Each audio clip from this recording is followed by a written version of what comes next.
এটা কি সুন্দর কার্টুন। কার্টুনটা কি বল আমাকে একটু রিমোটটা দে, তখন দেখলি এবার আমি একটু অন্য কিছু। না, আমি আমি অনেকক্ষণ দেখিনি, আমি সবে টিভি দেখতে বসেছি। তুই তো অনেকক্ষণ ধরে টিভি দেখছিস, মিথ্যা কথা বলিস না বোন। দে দে না না না দে, আমি কিন্তু মাকে বলবো কিন্তু। যাকে মাকে বল। দে না বোন দে, তুই তো অনেকক্ষণ দেখলি বল। দে দে please।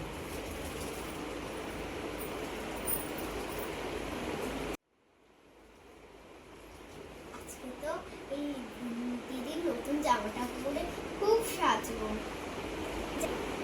সাজবো আর এই কি করছিস তুই আমার জামাটা নিয়ে? হ্যাঁ কেন? এটা আমার নতুন জামা, আমি এখনো পর্যন্ত পরিনি। না না না তুই দে, তুই দে। এটা আমার জামা।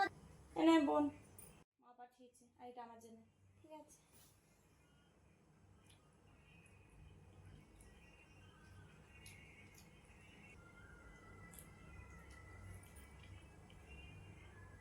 বোন তুই আমার পা দিয়ে নিচ্ছিস কেন?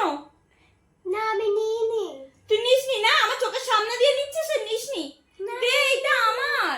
না আমি কিন্তু মাকে বলবো। যাকে বল। মা দেখো আমার থেকে নিয়ে নিচ্ছে সব খাবার। আমি আর তোকে দেবও না। কি রে মা? চলে গেল আমার পকোড়া নিয়ে। দাঁড়া, খুব জ্বালাচ্ছে আমাকে কদিন ধরে, ওর ব্যবস্থা আমি করছি, মজা আমি দেখাচ্ছি। হরলিক্সটাও খুব খেতে ভালোবাসি না, চেটে চেটে শুধু শুধু হরলিক্স বার করে করে খায়। হ্যাঁ, আজকে এটাই আমি খাবো, সব শেষ করবো।